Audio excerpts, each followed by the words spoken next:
بسم اللہ الرحمن الرحیم۔ فرمان حضرت علی، سب سے زیادہ خسارے میں وہ شخص ہے جو حق کی بات کہنے کی قدرت رکھتا ہو مگر پھر بھی حق نہ کہہ سکے۔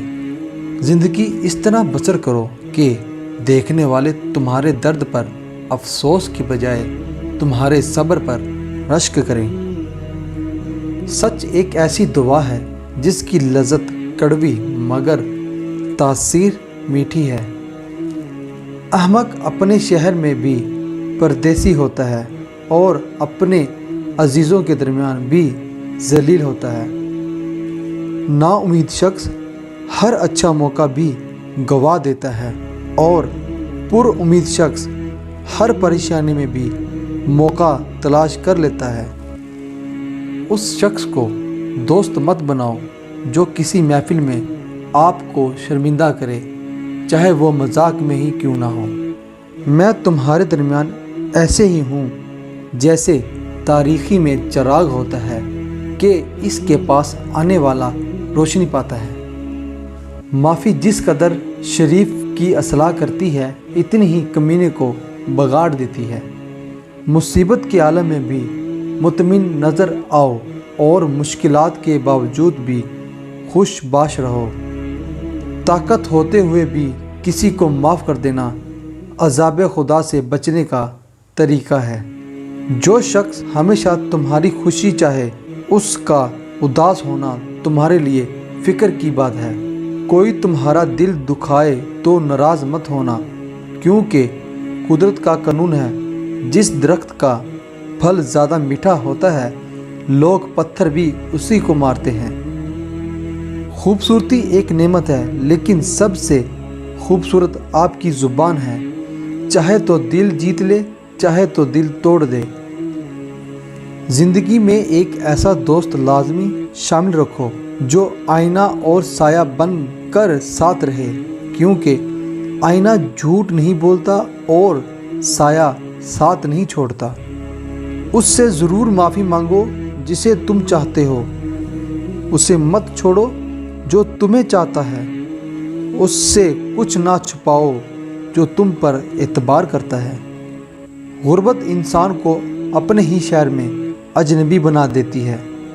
غریب پر رحم کرو کیونکہ غریب ہونے میں وقت نہیں لگتا۔ بہترین ذخیرہ وہ علم ہے جس پر عمل کیا جائے اور وہ نیکی ہے جو جتلائی نہ جائے۔ منافق کی ایک پہچان یہ ہے کہ وہ اپنے لیے تو راستہ آسان بنا لیتے ہیں اور دوسروں کے لیے پریشانیاں پیدا کر دیتے ہیں، اور منافق شیطان کا گروہ اور آگ کا شعلہ ہیں۔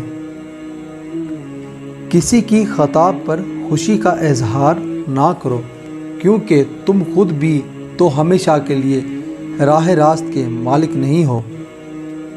حق پر صرف وہی شخص صبر کرتا ہے جو حق کی فضیلت کو اچھی طرح جانتا ہے۔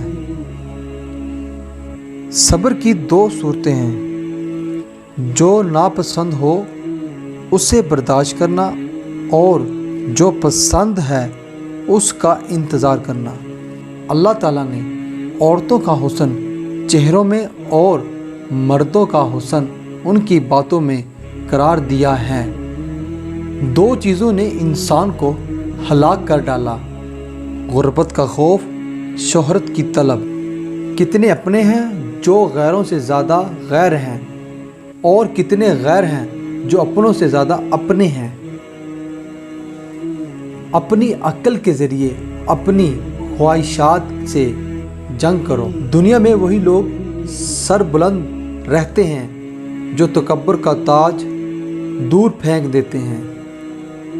انسان کو اچھی سوچ پر وہ انعام ملتا ہے جو اسے اچھے اعمال پر بھی نہیں ملتا، کیونکہ سوچ میں دکھاوا نہیں ہوتا۔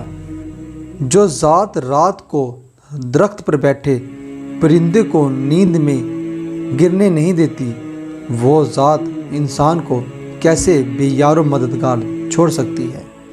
اپنی رائے میں کسی بزدل کو شریک نہ کیا کرو، کیونکہ وہ تمہاری رائے کو کمزور بنا دے گا اور ایسی چیزوں کو بڑا بنا کر پیش کرے گا جو در حقیقت بڑی نہیں ہوتی۔ دشمنوں کے درمیان ایسے ہی رہو جیسے ایک زبان 32 دانتوں کے درمیان رہتی ہے، ملتی سب سے ہے، دبتی کسی سے نہیں۔ اگر کوئی شخص اپنی بھوک مٹانے کے لیے روٹی چوری کرے تو چور کے ہاتھ کاٹنے کے بجائے بادشاہ کے ہاتھ کاٹے جائیں۔ صرف مال کا ہونا ہی رزق نہیں ہے، بلکہ نیک اولاد اور اچھے اخلاق، مخلص دوست بھی بہترین رزق میں شامل ہیں۔ فرمان حضرت علی: خدا کو ناراض کر کے لوگوں کو راضی نہ کرو، کیونکہ لوگوں کے بدلے دوسرے لوگ مل سکتے ہیں مگر خدا کے بدلے کوئی دوسرا خدا نہیں ملتا۔ کسی کی بات کا غلط مطلب نہ لو جب تک صحیح مطلب کا امکان موجود ہو۔ پریشانی حالات سے نہیں، خیالات سے آتی ہے۔ انسان کو ایمان کا مزہ اس وقت تک نہیں ملتا جب تک وہ جھوٹ ترک نہ کر دے، حقیقی طور پر سے بھی اور مزاح کے طور سے بھی۔ حضرت علی سے کہا گیا کہ اگر کسی شخص کو گھر میں چھوڑ کر اس کا دروازہ بند کر دیا جائے تو اس کی روزی کدھر سے آئے گی؟ تو حضرت علی نے فرمایا، جدھر سے اس کی موت آئے گی۔ اس خدا سے ڈرتے رہو جس کی صفات یہ ہیں کہ اگر تم بات کرو تو سنتا ہے، اگر دل میں رکھو تو وہ جانتا ہے۔ میں تمہیں وصیت کرتا ہوں کہ اللہ سے ڈرتے رہنا، قرآن کے بارے میں کہ اس پر عمل کرنے میں دوسرے لوگ تم سے آگے نہ نکل جائیں۔